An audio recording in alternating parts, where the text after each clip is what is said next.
एक छोटी बच्ची जिसकी आंखों के सामने ही उसकी माँ अपना दम तोड़ देती है। उसकी माँ के गुजर जाने के बाद उसके पिता यानी राजा ने जवान होते हुए भी दूसरी शादी के लिए मना कर दिया। वजह थी वो छोटी बच्ची। बस यही कारण था कि आज राजकुमारी अपने पिता के विश्वास को तोड़ना नहीं चाहती थी। काफी सोचने के बाद भी फूलमदे निर्णय लेने में असफल रही कि वो अपने पिता के चुने हुए लड़के से विवाह करे या फिर उसे दिलो जान से चाहने वाले राजकुमार को चुने।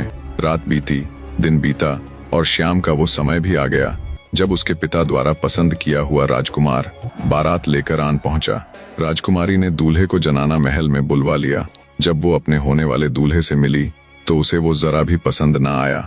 अंततः राजकुमारी फूलमदे भी राजकुमार के साथ गंजे की योजना में शामिल हो जाती है। बंजारन के वेश में राजकुमार दूल्हे के सामने सुंदर नृत्य करता है और राजकुमारी फूलमदे उसे धनाधन मदिरा का सेवन करवाती है।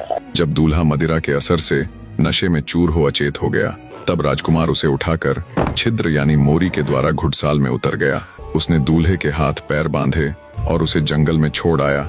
उसके बाद राजकुमार ने अपनी जनानी वेशभूषा त्याग कर बंजारे की वेशभूषा धारण कर ली। इधर जैसे ही सुबह हुई, राजकुमारी फूलमदे ने राजमहल में ये बात फैला दी कि दुल्हा बंजारन पर आसक्त हो उसे लेकर रातों रात फरार हो गया। राजा को जब ये बात पता चली तो उसे दूल्हे पर बड़ा क्रोध आया। सोचा जब बंजारा अपनी बंजारी को लेने आएगा तो उसे क्या जवाब दूंगा। राजा इसी सोच में खोया हुआ था कि गंजा और राजकुमार बंजारों के वेश में महल में आ धमके।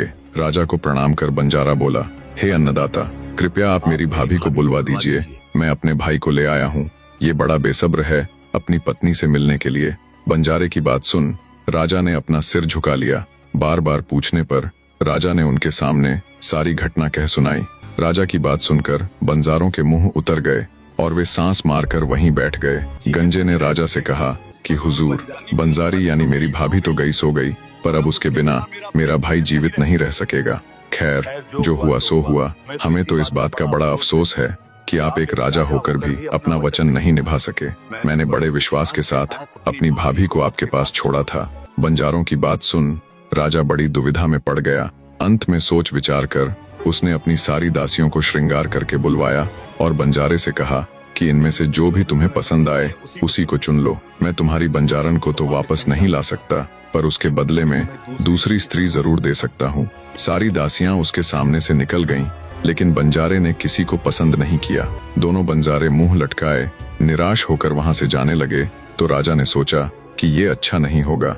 एक राजा होकर यूं वचन तोड़ना सरासर राजवंशी परंपरा के विरुद्ध है और प्रजा को क्या विश्वास रह जाएगा ऐसे राजा पर। अगले भाग के लिए वीडियो को लाइक करके जय श्री राम जरूर लिखें और इसी तरह की कहानियों के लिए हमारे फेसबुक पेज को फॉलो करना ना भूलें।